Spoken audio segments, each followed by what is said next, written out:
Today I want to look at the practice of making spiritual communions. It's something you don't hear a lot about anymore, which is sad because I think it can bring a lot of healing to the pain in our society. St. Thomas Aquinas said a spiritual communion was an ardent desire to receive Jesus in the most blessed sacrament and lovingly embracing him as if you had already actually received him. Spiritual communions can be made at any time and can be a great way to prepare for sacramental communion, receiving the Eucharist at Mass. But spiritual communions are also powerful ways to receive the effects of communion at times and in circumstances when we can't receive sacramental communion.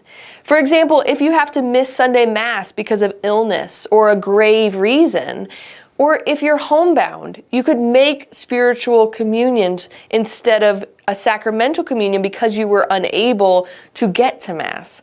If you're not in the state of grace, or you've not fasted for an hour prior to the reception of Holy Communion, remember we talked about the precepts of the church that your Sunday obligation is satisfied by worshiping at Mass. So if you come to Mass and you're not prepared to receive Jesus sacramentally, you can remain in your pew and make a spiritual communion at that time. Or if you're in a marriage that's not recognized by the church, this can be a very difficult period of waiting to get it rectified.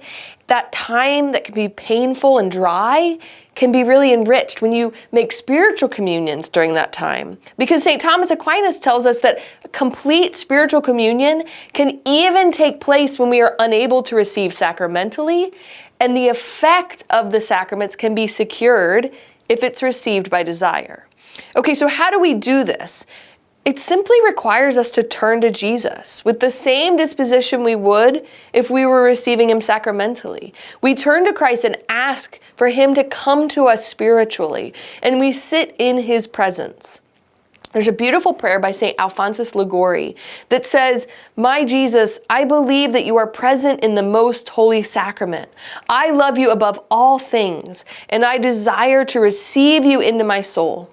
Since I cannot at this moment receive you sacramentally, come at least spiritually into my heart. I embrace you as if you were already there and unite myself wholly to you. Never permit me to be separated from you."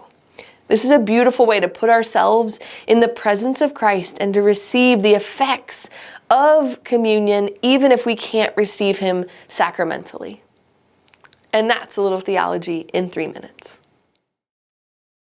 Hey friends, thanks for watching. If you like Theology in 3, please like, subscribe, and share. And leave your feedback in the comments because I would love to dialogue with you. There is a lot more content coming. God bless.